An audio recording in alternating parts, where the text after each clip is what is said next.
I don't know if it's really necessary to unpack any of that. I feel like it was quite in depth as it was.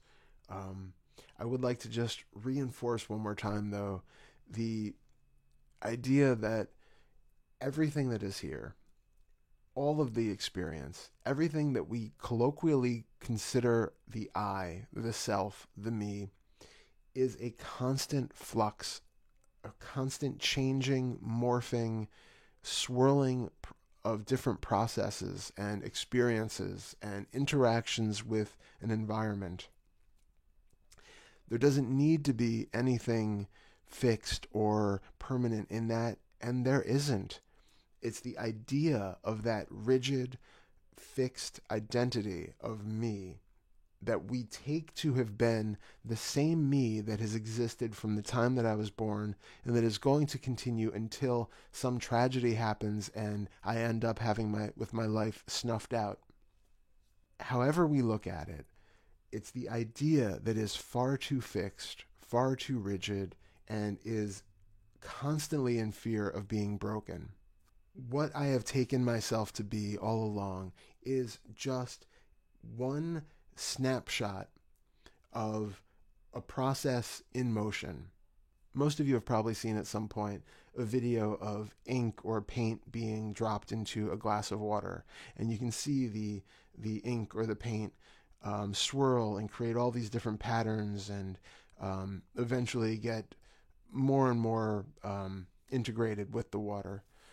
But if at any point you took a snapshot of that and said, this is what the ink is, this is what the paint is, that is only true for that brief second.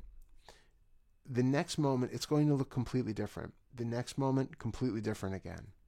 And this is what we are taken to be ourself. In this moment, I take myself to be this. But this body is not the same body that it was a moment ago.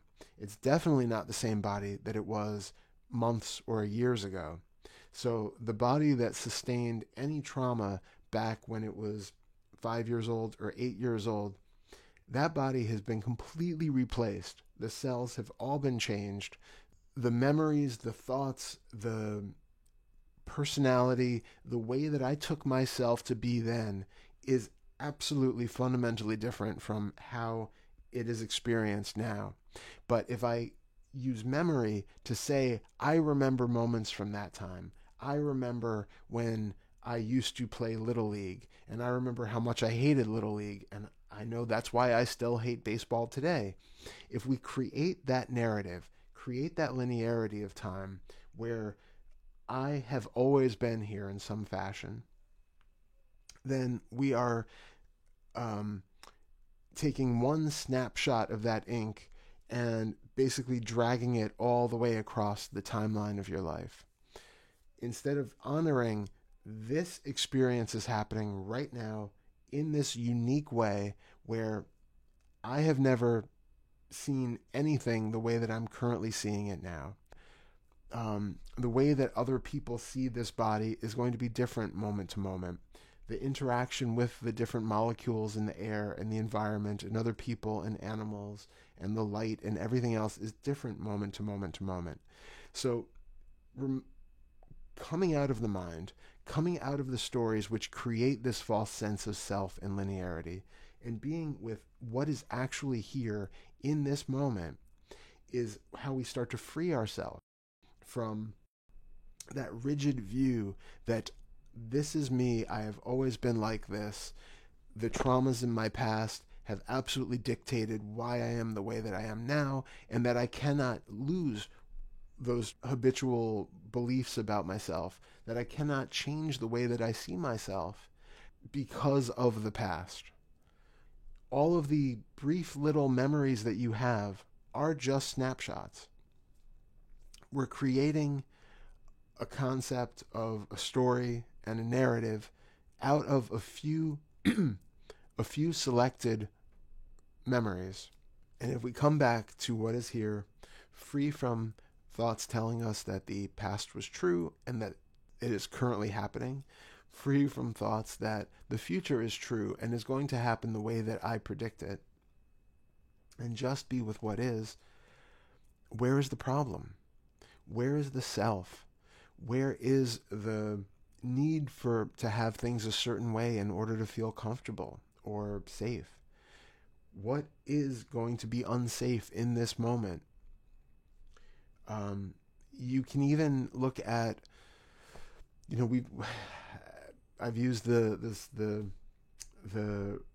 maybe over the top metaphor before, but even if you're in a room in a shootout, if a bullet is not currently entering your body, you are still safe. We have an idea of the possibility of unsafety. There's a possibility that a bullet might come my way. There's a possibility that this body might interact with it in a way which leads to the non-functioning of the body. But in that moment, it's still all a hypothetical possibility. It's not happening right now. There is no dying at that moment, and even at the moment of dying, there really is no dying. It's still just another change in that process. There is a constant flow that started at the Big Bang or before, whatever happened before the Big Bang, that has just been a constant change, a constant flux, a constant flow. And the appearance of the cells that became your body and that continued to change and become new bodies that the mind still considered mine, that change is still going on. It's still continuing. And then once the process of dying happens, whatever we consider that to be, the changing doesn't stop. There is still a body which is changing, morphing, decaying, becoming something new. The energy itself does not get destroyed. It just gets liberated, used in a different form. What you took to be yourself might stop at the moment of death, but it can also stop right now. That is what the ego is afraid of. That's what we call this sort of ego death, fear of, why people have a fear sometimes of seeing through self and all of the different layers of self, because it can feel like a type of premature death. It can feel like we're on the verge of something really terrifying, but it's only this idea of a self that is dying.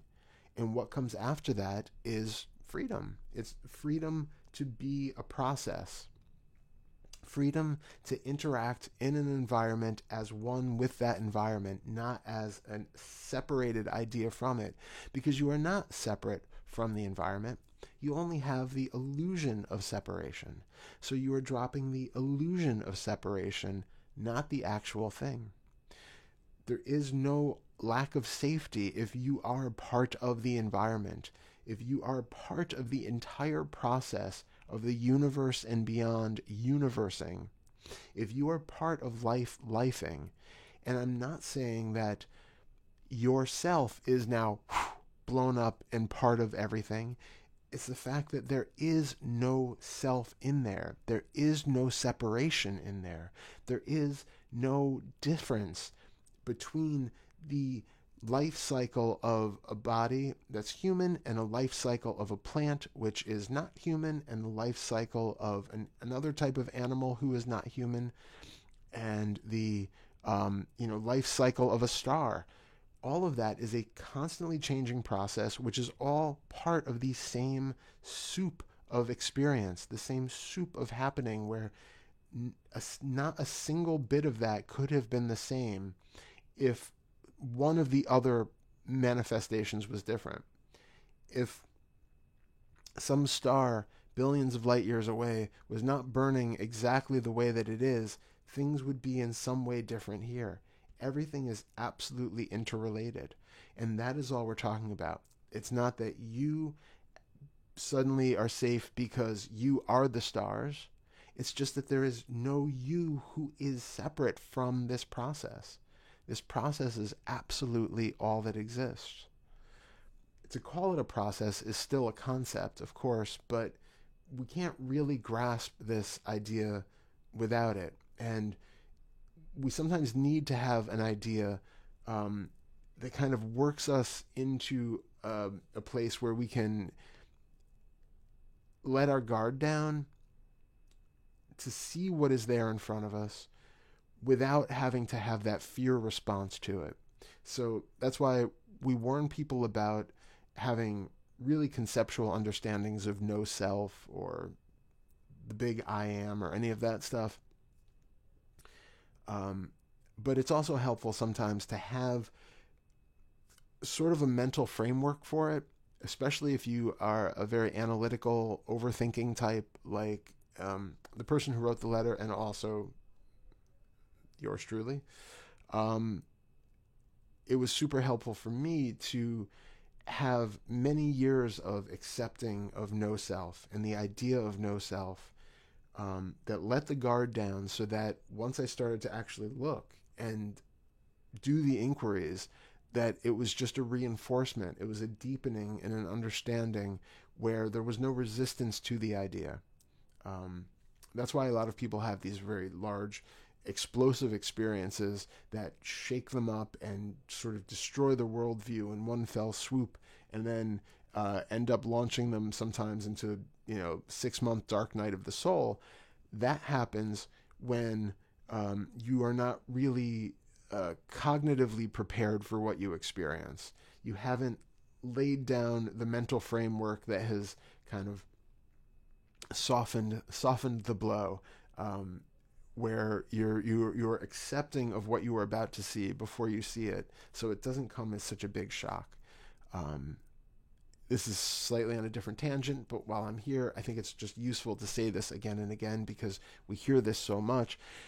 Just because you don't have a massive fireworks explosion when you see through the self doesn't mean that you haven't seen through it. It just means that most likely in your case, you'll find that you have come from a tradition where you've been practicing for a long time. You've had ideas of no self for a long time. You've really paved the way and created a fertile ground where it was much easier to see through it without it being a jarring, shuddering explosion. The image that pops to mind as I say that is if you planted a seed in a ground that had been tilled and softened and it was all nicely broken up and ready for that seed to bloom and grow, it's going to do so without resistance. Whereas if you planted a seed in very dry, hard clay, and gave it just enough nutrients that it was able to sprout, it's going to be a really hard breaking open of these clods of earth, and it's going to be a much more difficult and I'll use the word painful, though it's not quite right, but it's going to be a much more difficult process than it would if the ground is really soft and ready for it. I think that's probably enough. This has gone on a very long time, and hopefully you have watched it to this point. If so, thank you for sticking in. There will be more of these coming. Please continue to write, send in questions. I will do my best to answer them in as timely of a fashion as possible. I can't guarantee that they're all going to be this lengthy of a response, but sometimes it happens. Again, I will always anonymize before I use for one of these videos, so please feel free to be as open and honest with what you write as necessary. Until then, look forward to seeing you in a group or a one-to-one session, and be well and happy inquiring. Bye-bye.